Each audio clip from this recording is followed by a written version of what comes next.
tumeshuhudia kiwango cha mchezaji mmoja mmoja kikiongezeka ubora. Tumeshuhudia performance ya kuvutia kutoka kwa mchezaji mmoja mmoja na timu kwa ujumla. Tunachoweza kusema kwamba Simba yetu tumeipata. Japo hatujafika mwisho kwenye Simba ya kwetu, lakini walau mwanga umeanza kuonekana kuelekea kwenye Simba yetu. Wana Simba wanafahamu wanataka mpira wa aina gani, wanataka mpira mzuri, wanataka pasi nyingi, wanataka magoli mengi, wanataka kuona wachezaji wakifanya pressing, wanataka kuona wachezaji shambulizi na nafasi. Na vyote hivyo vimeonekana katika mchezo huu wa leo.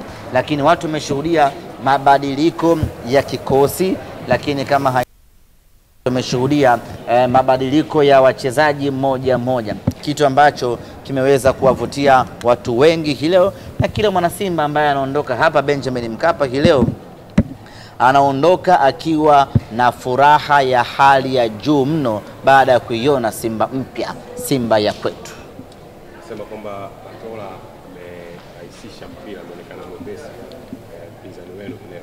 Ya, Matola ni moja makocha bora sana tuliokuwa nao barani Afrika, na tumeona hii leo namna ambavyo amekuwa na uthubutu badiliko ya kikosi, lakini kama haitoshi namna ambavyo amekuwa na uthubutu wa kuona yule pale hayuko sawa sawa, wacha ni mbadilishe. Hiyo yote inatokana na upeo wake mkubwa wa kusoma mchezo na kuangalia mechi inaendeleaje. Na tumeona mchezaji mmoja mmoja kiwango chake kimeongezeka. Tumeona hii leo Alassane Kante akitawala pale katikati, anapokonya, anapiga pasi fupi, anapiga pasi ndefu, anatenga kiwango bora. Hii leo wameondoka hapa Benjamin Mkapa wakiwa wameridhika kwa 100%. Kumekuwa na kigugumizi cha man of the match kwa namna ambavyo wachezaji wote wameperform. Ya, walioteua wamepata kazi. Kwa sababu kuna wakati alionekana kama Budo angeweza kuwa man of the match, kuna wakati kama Kante angekuwa man of the match, kuna wakati waliofunga pengine wangeweza kuwa man of the match, lakini yote kwa yote wamekwenda kuchagua mtu sahihi ambaye ni Rushin De Reuck, baada ya kazi kubwa ambayo ameifanya, interceptions ambazo amezifanya, blocking ambazo amezifanya, ukijumlisha na goli ambalo wamefunga limemwongezea thamani katika mechi ya leo, na hatimaye amekuwa mchezaji bora. Na Rushin anafunga goli lake la pili katika ligi kuu ya Tanzania. Ni jambo la kufariji kuona ya kwamba ukiachilia mbali washambuliaji tunao wategemea, lakini hivi sasa tunapokuwa na mipira iliyokufa kuelekea katika lango la mpinzani, Rushin anaongezeka pale na anatengeneza options za wafungaji kuwa wengi. Bana, kwa pila ambalo limepigwa leo, wana Simba wasishangae Matola kaachiwa timu.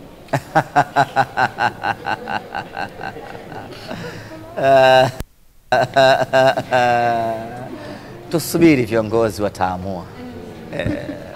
Matola kafanya balaa. Yametukata kiu. Kwa muda mrefu hatujaona Simba yetu ikitakata namna hii. Tumeona maingizo ya wachezaji wapya, Semfuko Charles, na amefanya kazi kubwa kwa kweli, anachukua na achia moja kama bahari hakai na uchafu. Hiyo yote ni kazi ya Selemani Matola ya kumwambia bwana, wewe unaweza, nenda kafanya vitu basic, dunia itafurahi. Kama vipi apewe? Najua Matola ni kocha mkubwa sana, na kwa ligi ya ndani hii Matola anaweza akakupa kila kitu ambacho unakihitaji. Matola dhidi ya timu hii ambayo tuko nayo ya Simba, ya wachezaji hawa wazuri tuliokuwa nao, ana uwezo wa kufanya wonders sana katika ligi hii ya Tanzania. Nani wa kuweza kumsumbua Matola? Na Mungu, Fountain, Azam, Lipuli ama kitu gani? Anaweza kucheza nao vizuri kweli kweli bila mashaka ya aina yote. Ahmed, kumekuwa na hamasa. Haikuwa nzuri kwake kucheza kwa dakika 45 na hakuwa na performance ya kuridhisha, na ndio maana mwalimu akamtoa. Na ni kawaida kwenye mpira wa miguu kuna siku unaamka mambo yanakataa. Kwa hiyo leo kwake haikuwa siku nzuri, na ndio maana mwalimu akafanya mabadiliko ya haraka kumwingiza mchezaji mwingine. Kiwango chake hakina mashaka, hakina mashaka hata kidogo, lakini usitegemee kila siku atakuwa kwenye kiwango bora. Kuna siku inakuja, kuna siku inakataa. Leo kwake imekataa na mwalimu akampumzisha ili kuendelea kujipanga kwa mechi inayokuja. Pengine wanasimba mnatumiaje wiki hizi kupanga kwenye mchezo unaofuata? Ya, tuna mapumziko kidogo hapa ya siku kama 3-4 hivi. Alafu wale wachezaji ambao wanakwenda kwenye majukumu ya timu ya taifa wataondoka kwenda kwenye majukumu hayo, lakini kundi kubwa la wachezaji litabaki kwa ajili ya kuanza maandalizi ya mechi yetu ya ligi ya mabingwa barani Afrika. Na katika wiki 3 hizi za maandalizi tayari tutakuwa tumeshapata kocha mkuu ambaye atakuja kusaidiana na wataalamu wengine waliopo ndani ya Simba kwa ajili ya kufanya na kuanza maandalizi kuelekea katika mechi yetu dhidi ya Nsingizini kwenye ligi ya mabingwa barani Afrika. Ni huyu ambaye ameonekana Dar es Salaam kwa kihudumu Young Africans miaka kadhaa, kocha mpya. Unamzungumzia Sheikh Nasreddine. Mimi mwenyewe nimemsikia yuko town hapa, sijajua. Sijaonana naye na sijajua amekuja kupata kitu gani. Kwa kuwa ameshaishi hapa, pengine ana mipango yake amekuja kuitimiza. I'm not sure kama ndio kocha wetu mpya, kwa sababu bado vile sijapewa taarifa na wakubwa wangu ama dodoso na wakubwa wangu ya kwamba nani atakuwa kocha mpya. Kwa hiyo kama Nabi yuko mjini hapa, siwezi kuthibitisha kama ni kocha wetu. Nabi ni one of the best coaches hapa barani Afrika, lakini kama haitoshi, ukiachilia mbali ubora aliokuwa nao, maarifa aliyokuwa nayo, maana yake anayafahamu vizuri mazingira ya Tanzania. Kwa hiyo hiyo peke yake inampa faida zaidi ya kuwa candidate bora zaidi kama kweli watu watakuwa wanamhitaji. Umeshajipanga unamtambulishaje baharini au watu wanamtambulishaje Nabi? Bora kama una uhakika sana tunamchukua Nabi. Baba ameshadukua mambo. Mimi kusema kweli taarifa sina. Na mimi ningekuwa najua ningewapa hata code.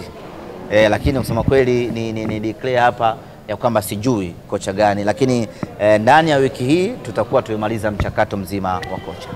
Semaji kuhusu Miguel Gamondi, je, naye inatajwa kwamba mmepeleka na mhitaji naye kwa ndani ya Gamondi siwezi kumzungumzia at all kwa sababu ni mwajiriwa wa taasisi nyingine. Itakuwa ni unfair kumzungumzia mtu wa taasisi nyingine. Sheikh Nabi nimemzungumzia kwa sababu ni mtu huru, lakini kwa Gamondi I reserve my comment. Leo bwana mapema wanangu. Mchanganyiko ni mchanganyiko wa jimbi, muhogo, mlenda pamoja na mnamvu. Ndio unapata lile pira ambalo wanacheza ndugu zetu hivi sasa. Pira fulani gumu hivi, pira ambalo haujui wanafanya kitu gani uwanjani. Yani ili mradi tu wamevaa uniform zao zile, basi wanakwenda mbele wanarudi nyuma. Yani ni pira ambalo halitafsiriki. Ushawahi kuona kiumbe kisichojulikana ni cha aina gani?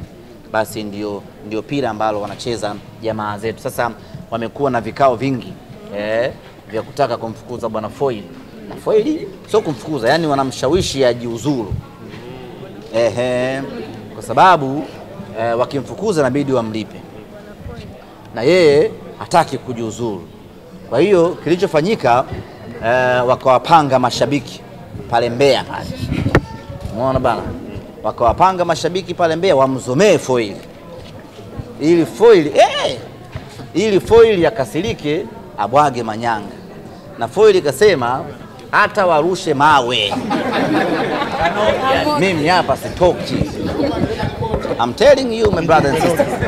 Umeona bana? Kasema achilia mbali mayendo, hatukutaki. Hata wanirushie mawe. Wewe hapa mimi siondoki mpaka mnifukuze ili mimi nichukue mpunga wangu wa kutosha hapa niende nikale maisha. Mimi bado kijana, miaka 30 ngapi, nikae bila kazi hivi hivi. Kwa hiyo bwana Foili amegoma kujiuzuru mpaka afukuzwe. Kwa hiyo wanawatengeneza mashabiki, sijui umeelewa wanawatengeneza mashabiki wamzomee Foili ili Foili afike mahala aseme mimi bana hawanitaki, ni awage manyanga, na Foili akasema hapa mimi siondoki. Kwa hiyo ngoma ni nzito kweli kweli, na sisi tunaifuatilia kwa ukaribu kuona inaishaje hii. Kwa na leo baada ya mechi akamwambia basi kama hutaki kuondoka cheza kama Matola. Unaona ndio kichwa kinawauma hapo sasa. Ngoma bado mbichi kweli kweli. Lakini Foili ana uwezo. Foili ni kocha mzuri sana, na sisi tunamwombea aendelee kukaa nao mpaka wazamishe shimoni.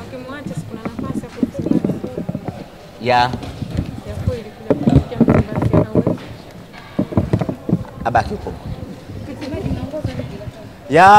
Kwanza kitu kimoja mnatakiwa mkumbuke kwamba katika raundi hii ya pili Simba Sports ndio timu pekee ya Dar es Salaam ambayo imepata ushindi. Yes, wengine wote wengine wamepasuka, wengine wameokota sare, umeona bana, mambo yamekuwa, lakini Simba Sports tumeiokoa. Hivi mna rekodi kweli wanangu? Kama Amani pale mna rekodi na nitaangalia moja baada ya nyingine.